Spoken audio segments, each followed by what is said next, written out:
Hello, everyone. My name is Olga Kachuk. I'm one of the student leaders at the Industrial Environmental Management Student Interest Group over at the School of Forestry.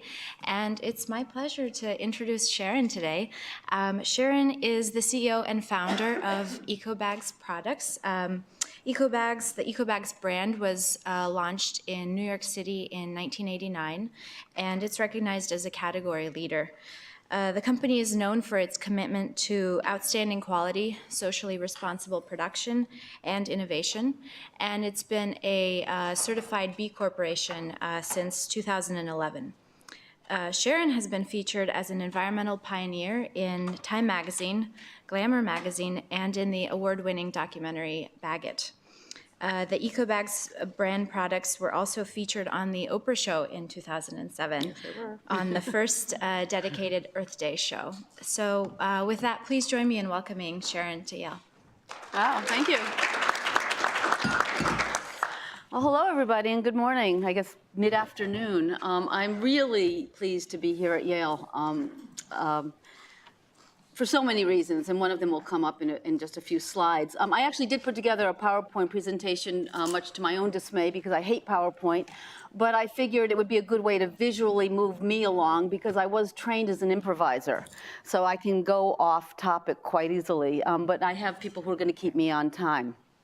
I'm going to start out by saying thank you to Olga for inviting me. It's a really big thrill to talk to younger people who are interested in social entrepreneurship and doing things that are right, not only for themselves, but for the environment, and putting their values together with profit, not keeping those separate, but understanding that you can be a force for good in the world. And, but when I started, 1989, which is quite a while ago, I didn't know, I couldn't have said any of that because that whole world didn't exist yet. And if any participants in that world existed, none of us had found each other yet. So there weren't the magazines, the news media was not talking about it, the products were not on the shelves, natural food stores were dark and dirty, even I wouldn't go into them, even though my husband was a follower of Michio Kaku and macrobiotics, and I was like, "Feh, that is disgusting," you know. So when this all came about, I almost couldn't put my finger on why it came about, why I picked this path, but I knew what I didn't want. And I'm going to tell you a few things I didn't want, and also what this talk, which I titled Passion and Persistence, is not going to be about. I'm not going to give you a lot of numbers and how to run a business. I'm not going to tell you that the rule of threes is the best way to go, even if it is, that 30% is a number you should always hold on to in terms of cash flow. I'm not going to go into any of that business stuff. That's all stuff that I picked up along the way from various leaders in business, just reading a lot, and also chasing a lot of fools. I chased a lot of people because I thought they had the magic answer, the magic bullet on how to increase my market share, keep my company healthier, whatever, so that I could deliver on the promise that I wanted, which was to clean up the planet one bag at a time. And what I realized in a very big way is that, there's no place like home. I already had the answers. So if I'd slowed down enough in those early years, and actually in some more recent years when the recession hit us, if I had slowed down enough and had the patience and the belief in myself that I could figure this out, because it's really basic problem solving. It's really nothing more than don't spend what you don't have. Or if you're going to spend what you don't have, know when you're going to have it and know the cost of what you're going to have to spend to get it in order to return it. If I'd known all of that, I would probably be even in a different place now. But I'm where I am now because I didn't know what I wanted when I started this company. I didn't know what I knew, and I knew that I didn't want to work 60, 80, 100 hours a week. I knew that I wanted to spend a lot of time with my young family. I had just had a son. I knew that I didn't want to work with any companies whose core values, and that's also something that's a pretty new concept, didn't align with mine, even if mine weren't completely defined. I just knew the kind of gut feeling I got when I walked into a building and I heard certain conversations, and I knew I didn't want to be part of those. And in some ways, I guess I just knew that I didn't want to work for anyone.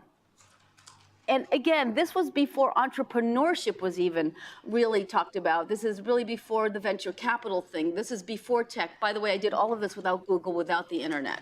The internet didn't happen until 2000. Somebody help me with this, 2000 maybe, 2005, 6? I mean, I had an iMac. And we had, I don't even know what the software was. I used to call my husband the IT beneath my wings, because I would just go, help, and he'd come in and wire something, and FileMaker Pro. Anyway, what I did know, though, and what got me to be noticed as best for the world in 2016 with B Corp, best for the world environment in 2015, and we have a lot more even going back. What I did know is that in order to clean up the planet one bag at a time, I would have to engage and employ well-compensated, fairly traded, well-sourced, responsibly sourced goods. Because to just boil it down to real basics, I wasn't going to solve one problem here. All the plastic that I saw in my neighborhood in Washington, I used to live in Washington, in New York, it's just because Washington's kind of on the brain these days. But I couldn't clean up all the trash, all the free-flowing plastic bags that were getting stuck in trees in 1989 and stuck in the gutter and were breaking when I left the grocery. I couldn't solve that problem by manufacturing overseas and not knowing who was making my products, by thinking that maybe it was being made by children or being made in factories where people were made to sit down 12 hours a day and not released except when they raised their hand to go to the bathroom and not gotten in, couldn't come back in unless they had a code. All of that, I kind of knew that. And you'd probably say, why overseas? It's because when I first started, my first product, which is this, a simple string bag, a filet, which I first used when I was in France in probably 1985. This is the product I thought I'd reintroduce to the United States. It hadn't been here before, and nobody in the US made it. So I went around to consulates, and the reason I picked it is because you can scrunch it up and put it in your back pocket, and it expands to hold a 3-year-old.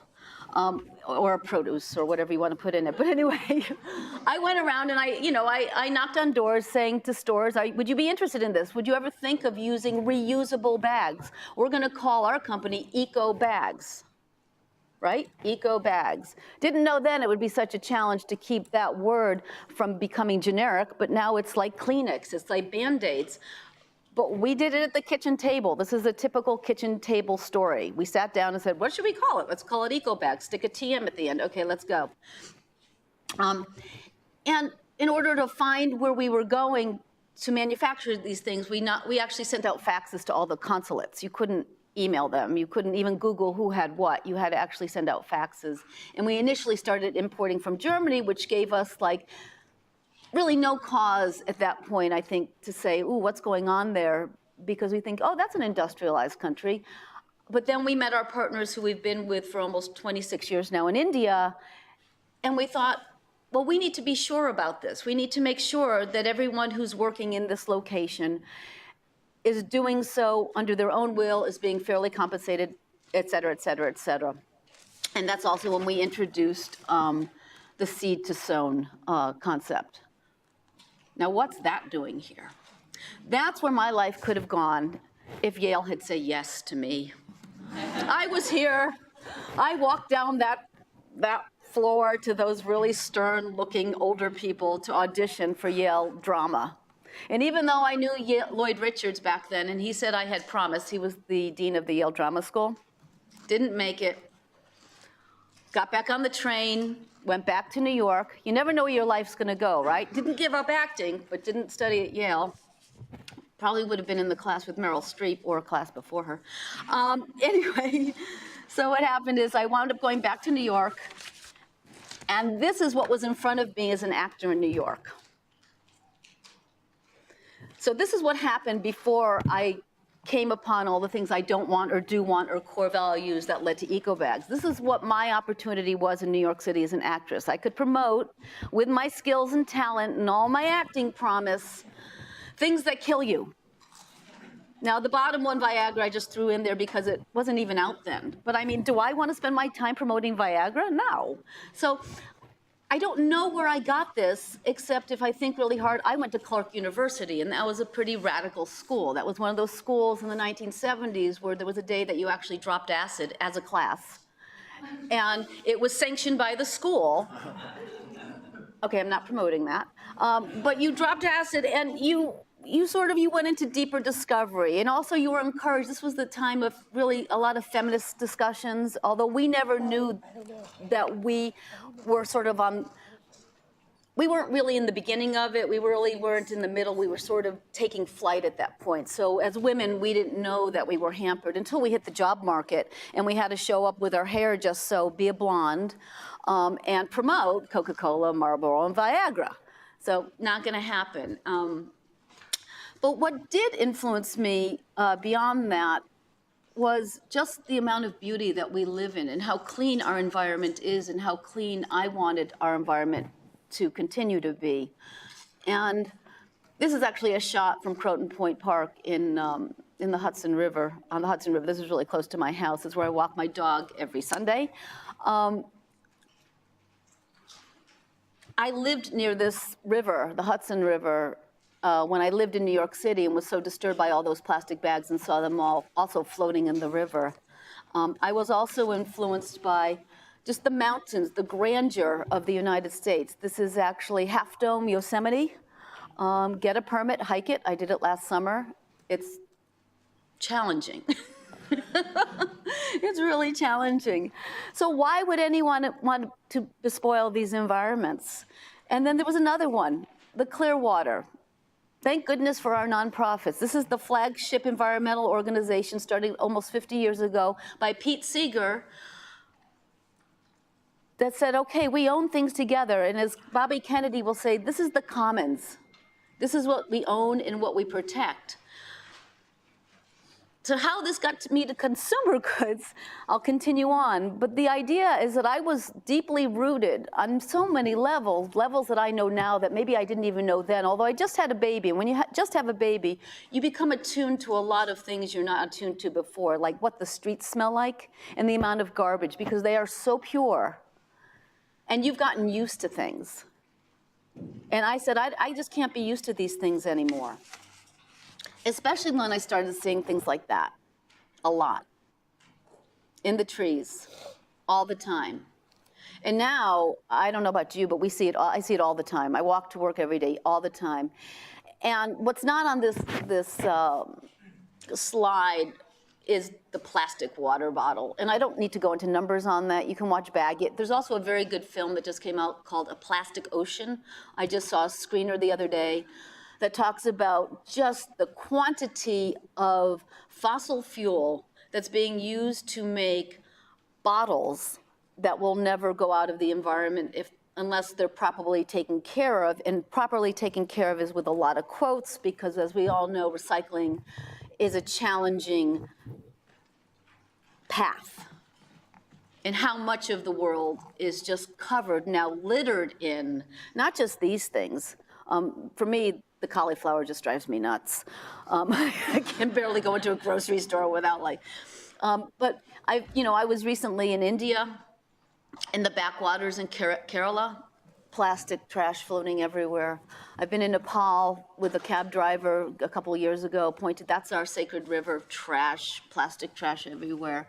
Because the cows don't eat the plastic trash, and the plastic is tampons and Bic lighters and fishing lines, and think of everything that we use plastics for. And I don't have a solution for that, except that all of this, if we're not going to move away from using film and plastics, we should at least move and replace them with some kind of biocompostable product, and then have very specific systems for either transforming them or removing them in some way or containing them. And there are actually some nods to actions you can take in that movie, A Plastic Ocean. So anyway, with all of this in mind, and so this is 1989, I'm back in my apartment, I'm sitting at my kitchen table, what can I do? Oh, I know, I'm tired of plastic bags. I'll start a business. I don't know how. I have no money. I had a little saved from a job I'd done prior, but not a whole lot. I had a brand new baby. My husband's a composer. Okay, so what I'm saying to you is not many financial resources, zero connections in the business community, no market for what I'm about to market, and no one's talking about it. But I said, and you're going to hit this soon, if not now, when?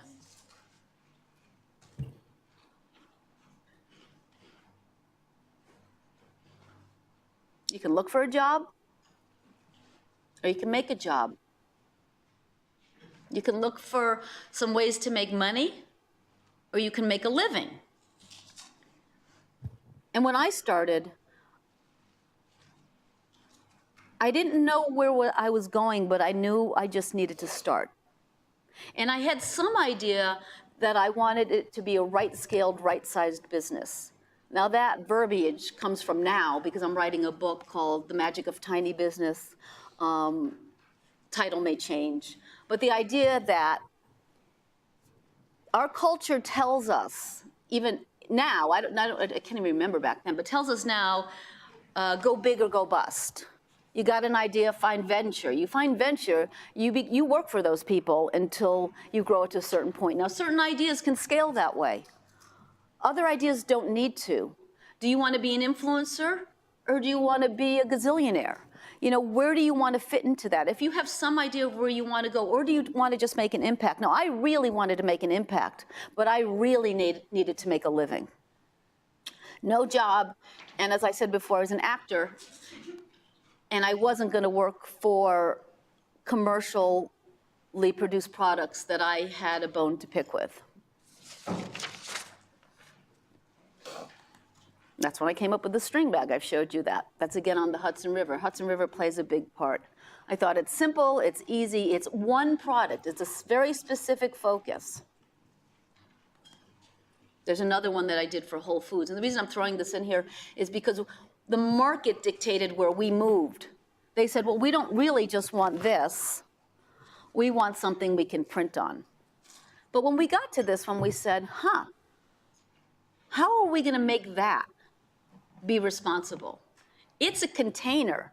It says, I'm taking an action that's responsible. This was the -1, bring one less bag at Whole Foods. This is right when Whole Foods started to do this. We were actually part of the action team that moved them along on this, because we were doing it years and years before they stepped into it. But yay when they did, because when even a small grocery chain, and they are really small compared to many of the other large grocery chains out there, when a small grocery chain takes a really big action and they're new enough on the scene that they get a lot of press, the press follows them and the message goes bigger.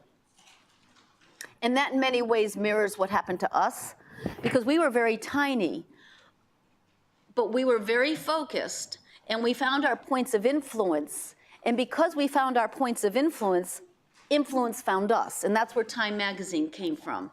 And I actually think that Time Magazine came to us after the New York Post found us and ran something like, bring your own bag to the store, reusable bags available from Ecobags, and listed my apartment in Washington Heights. And this was before Lin-Manuel's Washington Heights. So I just keep pointing, it's like a long time ago. And we got, I don't know, like 600 orders in a day, and actually had to physically carry stuff in envelopes to the post office and physically put stamps on every single thing to be delivered. So I think Time found them. So the concept here, though, is if you can narrow your focus and be very specific in what you want to do, you find where you want to go. Those influencers are out there. They're looking for that unique perspective, that thing that's going to shift culture. Because we weren't just saying bring your own bag either. We were saying clean up the planet one bag at a time, hoping that bringing your own bag would influence you to not purchase things with, this is a typical hard sentence to say, unnecessary waste, overpackaged goods. It would train you to think about buying food, not food products, and only things that you needed. But fast forward to now, and I'm dismayed at what I see, and I don't know about you all, but in the grocery stores, everything is packaged. Everything comes in either a hard plastic or a soft film. And it's a big, big problem. So how did we find our point of influence? Actually, quite by accident. My husband went to one of those gnarly natural food stores in our neighborhood, which I would not even go to, and saw a guy unloading a truck. And he said, hey, my wife's doing this. What do you think? And the guy unloading it said, oh, well, yeah, that's a good idea. No one's ever thought of that before. Let me ask corporate. Well, corporate was UNFI, United Natural Foods, before they became huge. They are I believe, still the largest natural foods distributor in the country. And they immediately ordered, they were Stowe Mills who became UNFI. They ordered like 3,000 or 5,000 bags. Cool, right? I didn't have any money. I didn't have any bags. I had an apartment.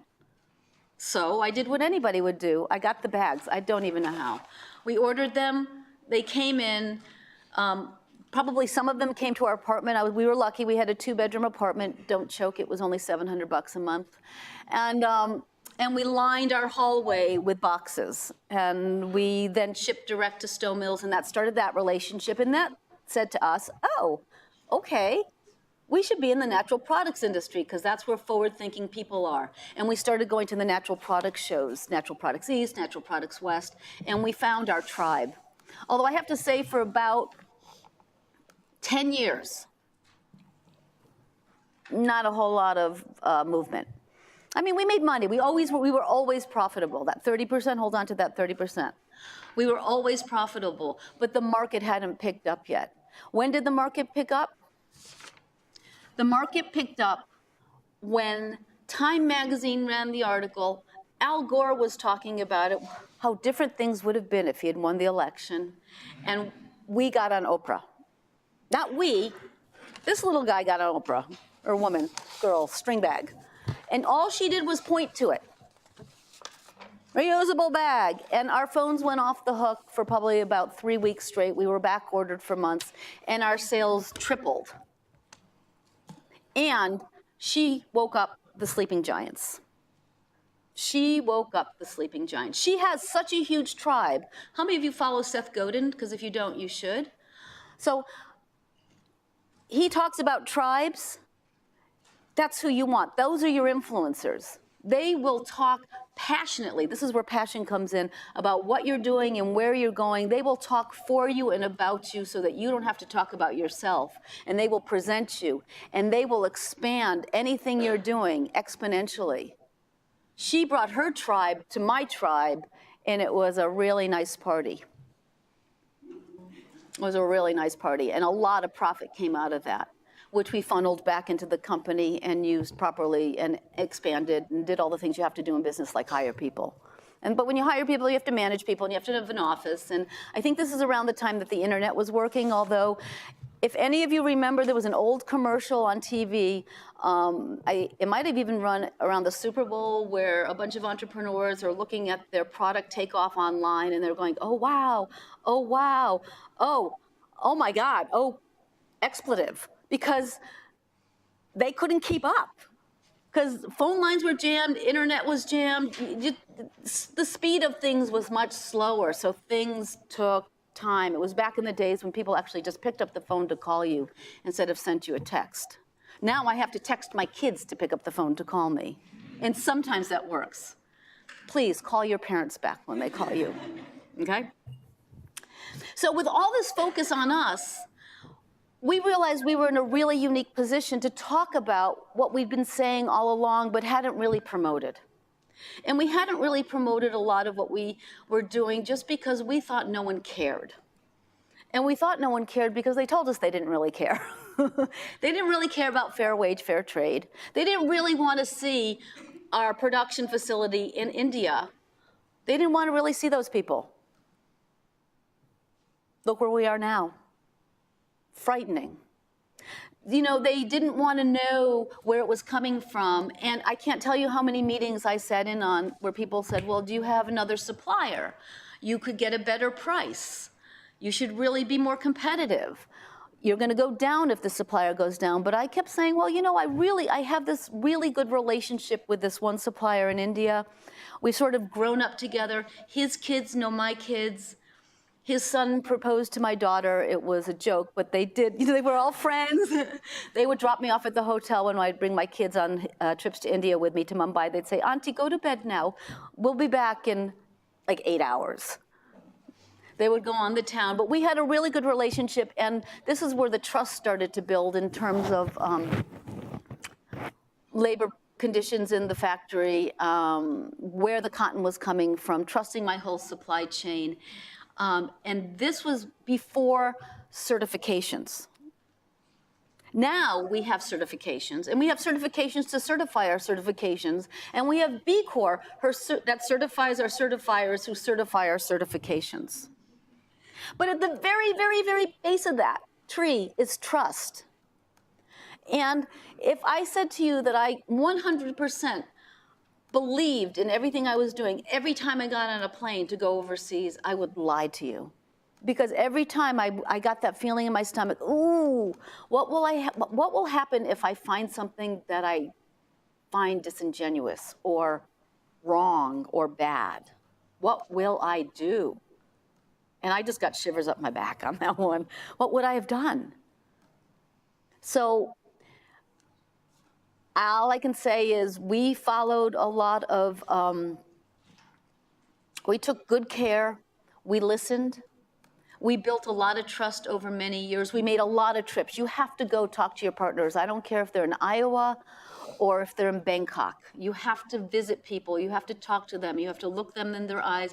You have to shake their hand. You have to have countless number of masala tea with them.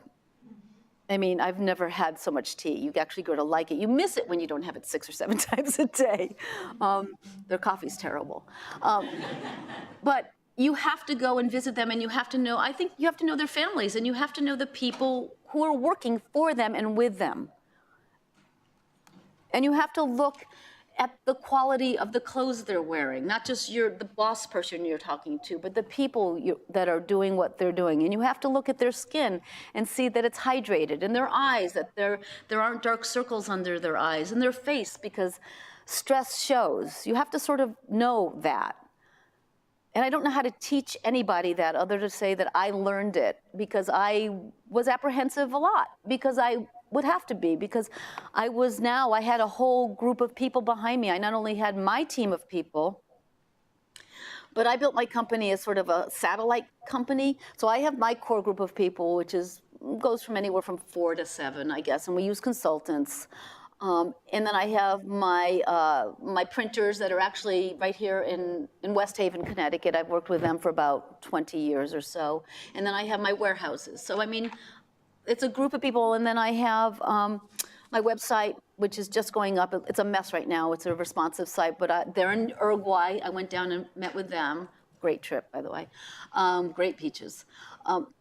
And so you just have to talk to people, and you have to build that trust. And then you have to push for the certifications, because they don't always want to do it. And if you can, you do the certifications with other groups of people. I'm very fortunate that the manufacturer that I work with and have worked with for all these years also serves the European Union, and they have much higher standards than the U.S. So our goods meet those standards for the EU. The US is pretty lackluster. And while we're not 100% clean on our supply chain, we are on fair trade, fair wage, and fair labor. Because I'll get to the supply chain in a minute. We're probably about 85% and have been, and maybe the lowest we ever were was 80%.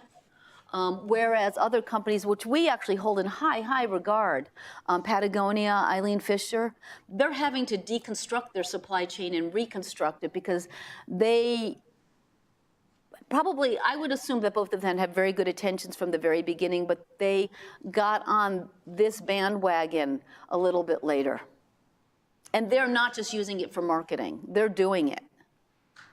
And so, and actually, because we're much smaller by choice, we're actually able to use them and the benchmarks they set and follow their benchmarks as a guidepost. And when you're a small business, because we are technically, although we call ourselves a tiny business, because it's an intentional business, you need to rely on the resources of other companies to help you go where you're going to go. Because really, there's nothing new.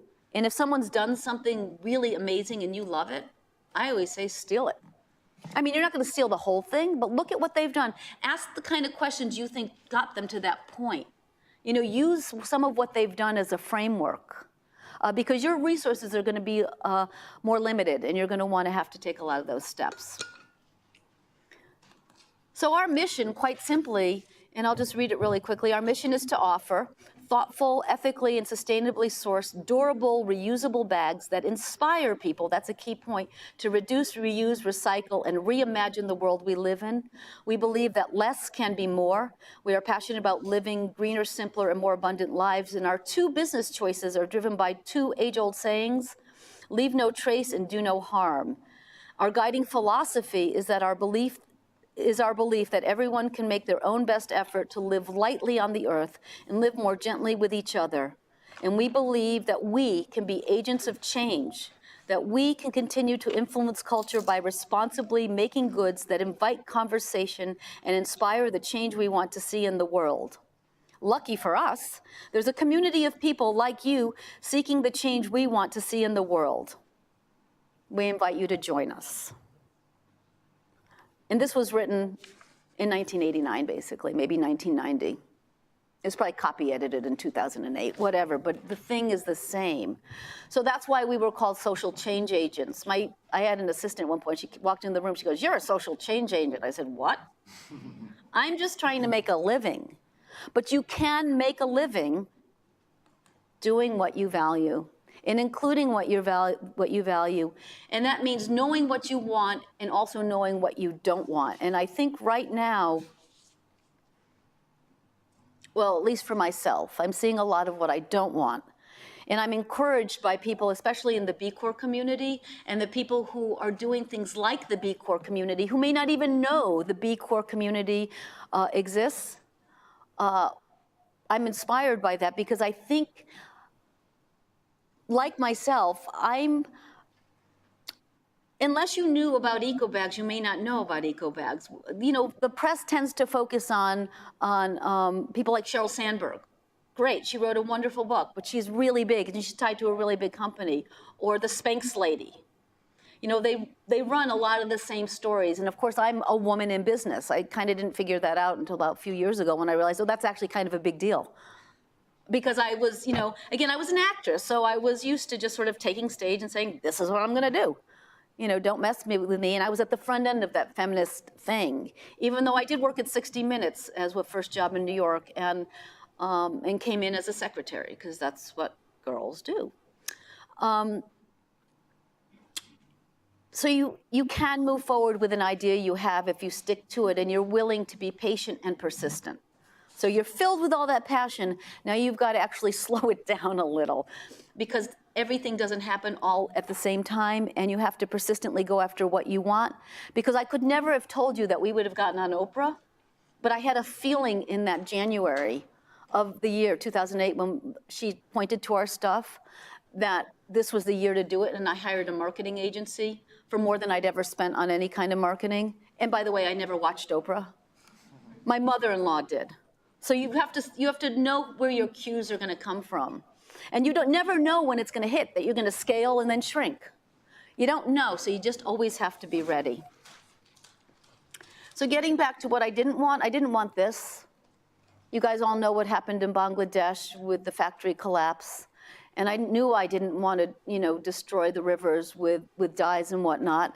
That's why we went to azo-free dyes very early in our processes. And while we sought out organic cotton as early as, I think, 2006, even though the market for organic cotton is actually just kind of picking up. We even had a towel line at some point. Don't know what happened to it.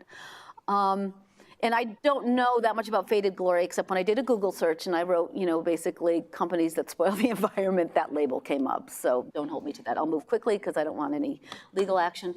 But I do know that companies like that, and I do know, I met a guy the other day, he's with a organization called DO.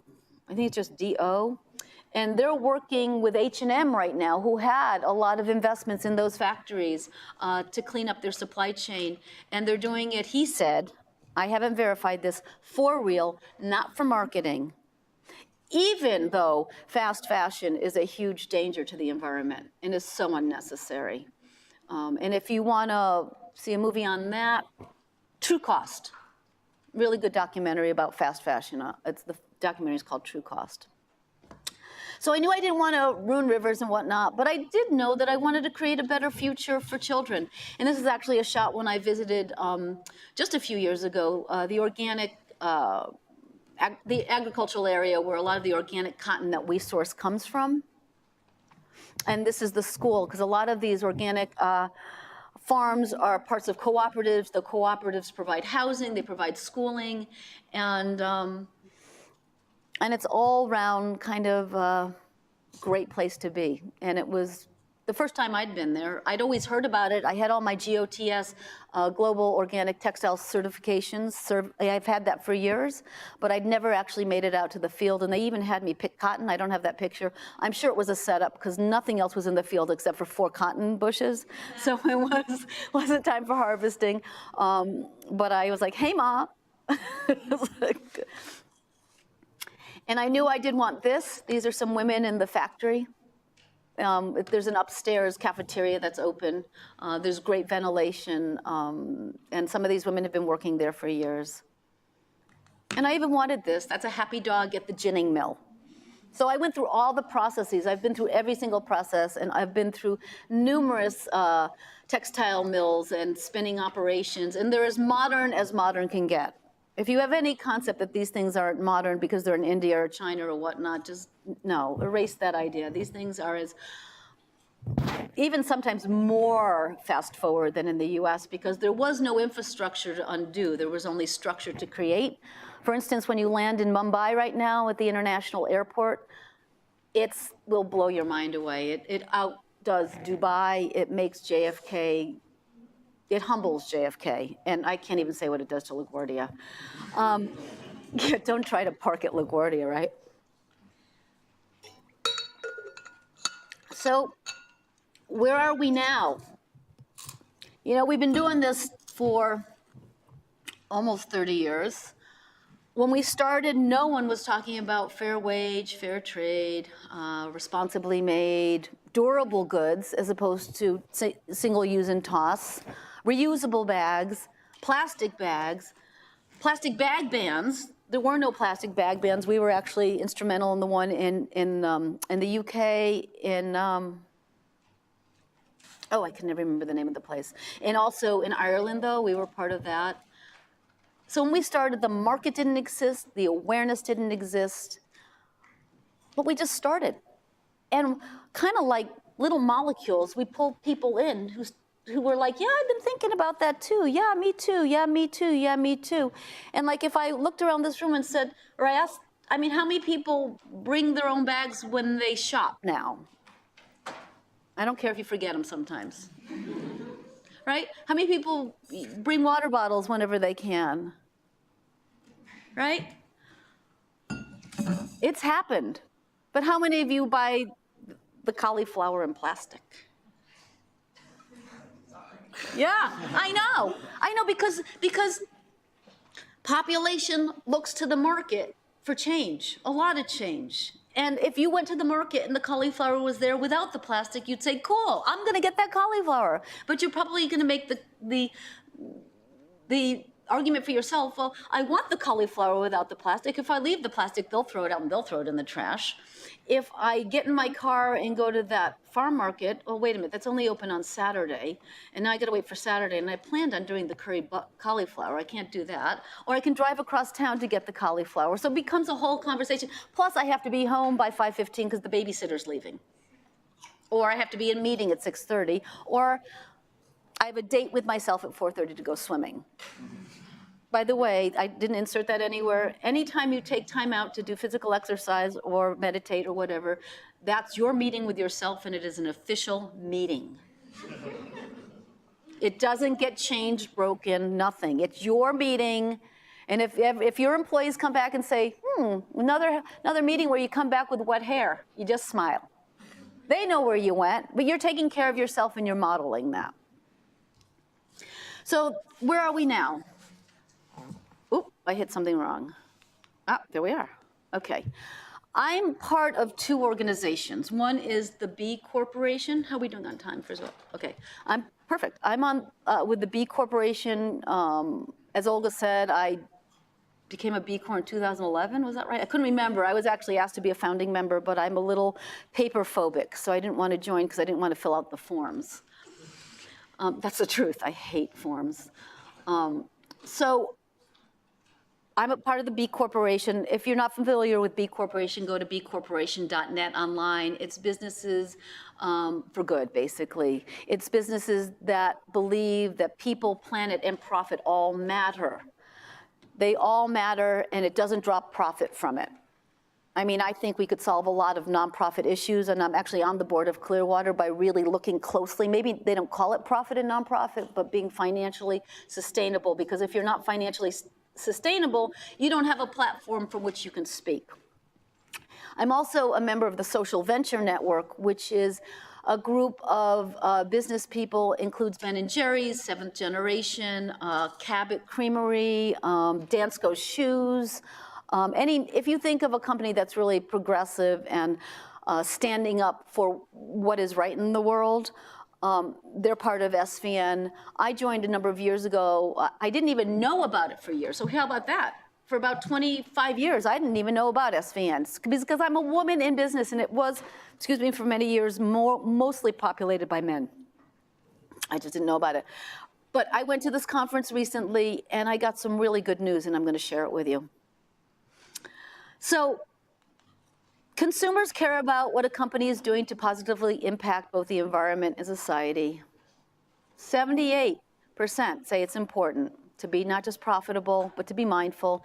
69% say they care about socially responsible businesses. This is up from about 0 when I started, or 0 that was spoken to and recorded.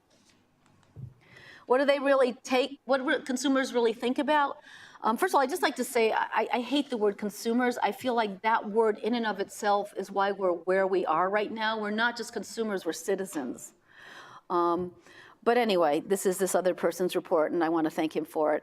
But notice how fair labor practices is at the bottom, because really, if you're hungry, and you're sick and you can't get to the hospital, a lot of things that are about you first come first, because you haven't really figured out how things over there, and again, it doesn't have to be in India or China. It could be in Illinois where people are what do you call it? Locked into rooms or not unionized, or whatever ill kind of thinking you want to throw on it is happening. And sustainability, though, picked up. I don't know why this is not pointing to what it's supposed to be, but I'll tell you that waste reduction is really important, water conservation is really important, rainforest protection, giving back, fair labor, and fair trade. So these are the things people are now caring about. Oh, there it is. I didn't know I did that on PowerPoint. But they're big, big concepts. Sustainability is a huge concept, and I can't tell you how many times I've actually been to the Harvard Club and the Yale Club in New York. And at the Yale Club, I sat down to a guy from Monsanto, and I said, "Oh, interesting that you're here.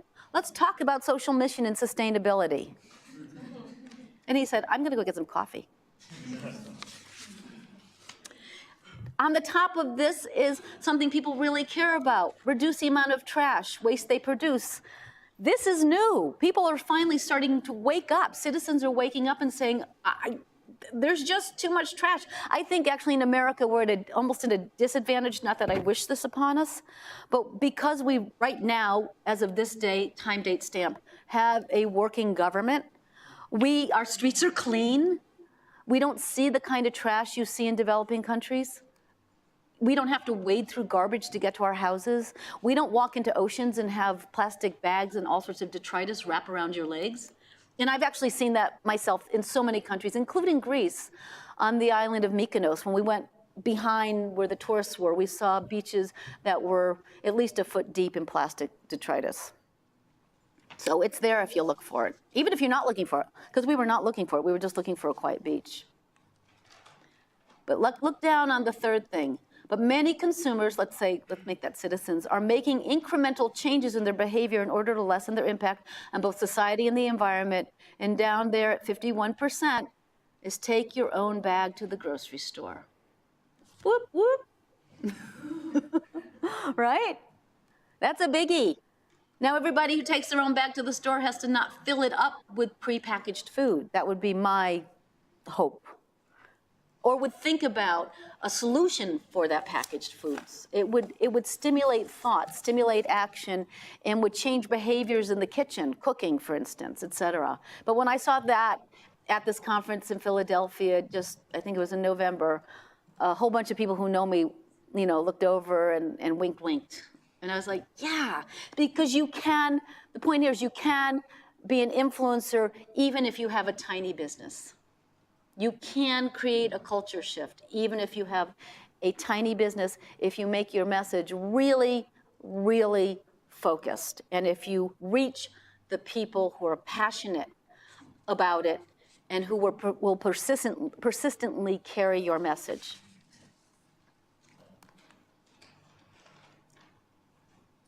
So, the belief in sustainability as a foundational construct in today's society is embraced by the majority of the US population. I love seeing that. So it's really hard when you see what's going on in the Dakotas. 6 dimensions of a brand's social responsibility may help drive premium pricing. Now, this person said that 1 out of 3 consumers are willing to pay 10% more. I challenge you, and I'm actually working on a project right now, to maybe charge flat rate, to do your forecasts so that you break even like a pharma company in 5 or 10 years, so that you can break the market.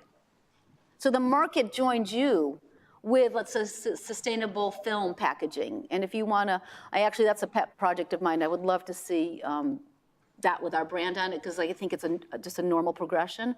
But break the market and then come back in where it's affordable and where you can be profitable. Because you're not going to get in there. A lot of businesses won't switch if it costs them more. But if you can show that it costs the same or less, and you can get investors or build a team so that you can ride a certain amount of time, you can create that shift and transfer basically that power, and you can be part of the cleanup instead of the mess up. I guess, Dustin Hoffman will have to make another movie where the future is not just about plastics. So social impact participation encompasses the entire value chain. It starts with you. It starts where you start.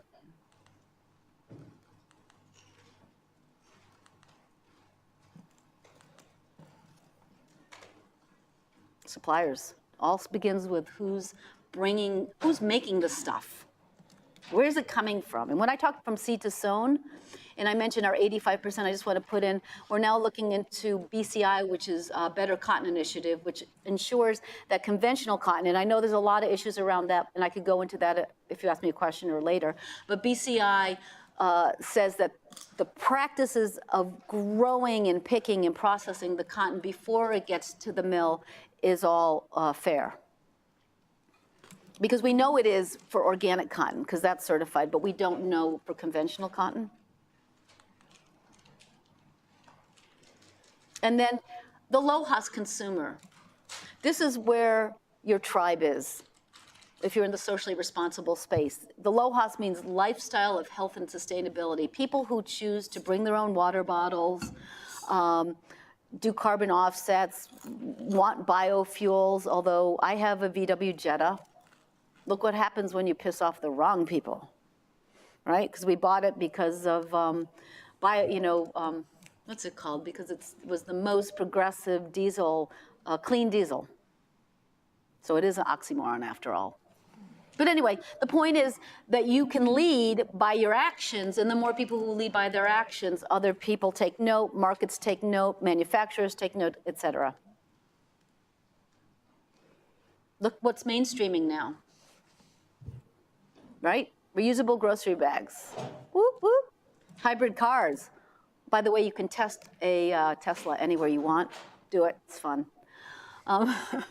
Solar panels. We've had solar panels on our house for 11 years, so it influences the neighborhood. So it's not just what you do in your business. It's how you are. It's what you be. And that's about it, my folks.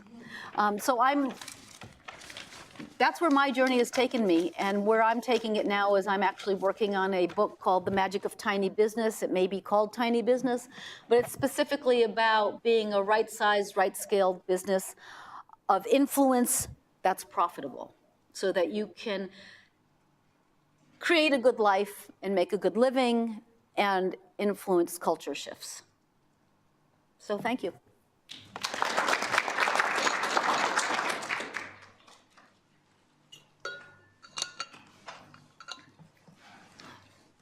Thank you, Sharon. That was wonderful. Thank you. We only have a few minutes left, so I guess let's open up for questions. If folks don't have any questions, I have a few prepared for you. Okay, good. I'm inspired by your talk, so. Thank you very much. That was inspiring. And so you started about 30 years ago. Where do you think we'll be 30 years down the road? Will people still be buying? Will people still be bagging? Plastics exist? Yeah, I think the big solution is going to be a disruptor, another disruptor who comes in, and it's already happening in several places over the world, but I don't know that they're talking to each other. I know in Israel, I know in Bali, starch-based biofilms that can replace plastics that have the same functionality, that someone will figure out the life cycle for. So the answer is to introduce products, begin working on and products that have full life cycles. And I think that's a big number, but you have to test it. I mean, there's a lot of work that's got to go into, because if all the biofilms, let's say, were made of cornstarch, what happens when all that cornstarch winds up in the ocean? You know, there's a lot of testing to go on, but I think it's a combination of conservation and innovation with a focus on life cycle. Because I know for our bags, like, they go into textile recycling, but they last so long. So, by then they're just become, it's an old concept too. In the turn of the century, there were rag pickers and rag sellers in New York City and all over, people didn't throw things out. They used them until they were threadbare.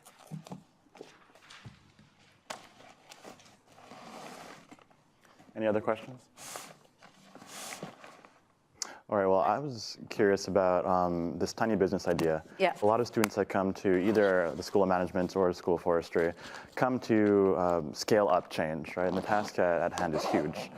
Getting rid of all the waste that's out there, reforesting the planet, whatnot. And so oftentimes we don't necessarily think about tiny as being influential, as being enough to reach the task at hand. So I'd love to hear a little bit more about how that thinking has developed for you, whether or not it was something you set off from back in the 90s. Did you say, like, we're going to keep it right-sized? Or was it, I don't know, how did that evolve, I guess? Yeah, I'd say tiny developed. Actually, I got the concept from tiny house. And I started thinking that is parallel to what I've done and the choices I've made to grow the business. And I think tiny is really applicable even to solve big scale businesses, because I think the concept of community is really strong in social business. So if you can focus on one aspect and grow and be healthy, you have the opportunity to then join, like a nuclear structure, with another. And you can build momentum, because you can't always start from the beginning big, and sometimes, well, many times, because these are the things that don't get reported, the big things fail, big. So what happens to all those little pieces that wind up going down? But when you start aggregating all of the successful tiny businesses, you have an opportunity to really address and aggregate and cooperate and to solve the big problems, because they are really big. And I think working together cooperatively is the key to what needs to happen. It's happening now, but even more so. And finding like-minded companies, not just on what the problem they're focused on is, but on their values and on their practices. That's it. Right. Yeah. That's great. Thank you. Thank you. Any other questions? Anybody else? No questions? Oh. Maybe still you're now on a much different point than when you started. Do you think now about maybe diversifying in other things, or is it just that you want to? I mean, how do you want to continue developing your business? Because I think, yeah, this is also one of the things, right? To survive and maybe, or or yeah, you need to get into new things or have come up with new ideas. So Sure. so is it diversification or is it just yeah? Well, it's a combination. It's for me, I'm actually moving away from being in the business and just being the business leader and working on the book and speaking. This was a great first gig, thank you. And getting the word out that you can start small and focused, because I think people get very intimidated. Even though you have so many more tools at your hand, you could just Google a market cap and understand what it is, and things are at your fingertips now. But in terms of the business growing, we're really on sort of a slow and steady, owning our market, communicating as best we can what we are and who we are. And we've always called it sort of, especially with the canvas bags, co-branding. People brands now want to be with other brands that share their vision for the future.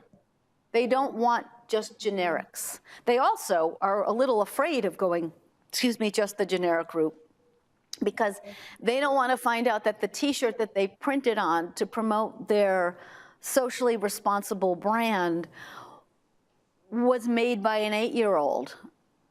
You know what I'm saying? That's a really broad example, but they're being more careful because it's, whether they're sincere about it or not in practice, they are really focused on it in their marketing.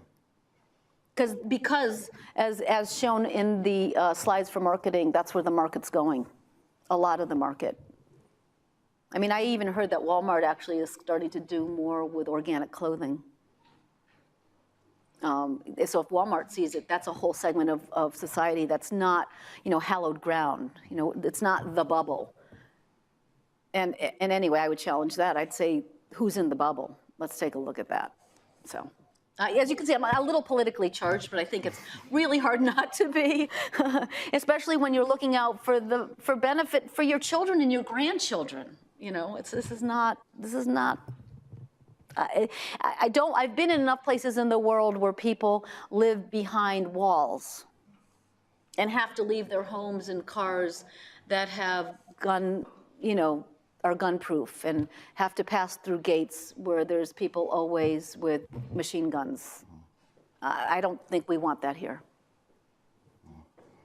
I think your thoughts around having tiny businesses organizing together is a pretty apt comparison to the type of organizing that we need to do now to deal with what's happening in the White House. Right, and the B Corps is excellent for that, because what it does is it aggregates, it pulls in people, it certifies them to make sure it's not just their marketing, it's really they're walking the walk, and then it brings people together, actually SVN and B Corps and Green America, there's a bunch of places where the community's grown exponentially. So where I started, there was nobody. 10 years later, probably nobody. 15 years later, a lot of people. Now, not challenging at all to find people to work with and who will maybe have the tools that you don't have. And you can help each other or work with each other, hire each other, spread the money around that way. Right. Yeah. Well, I think that's all the time we have for now. So right. One more round of applause for Sharon. Yeah. Thank you. Thank you. Thank you so much. Thank you. Is there a talk happening afterwards? Okay. All right, so if folks want to have a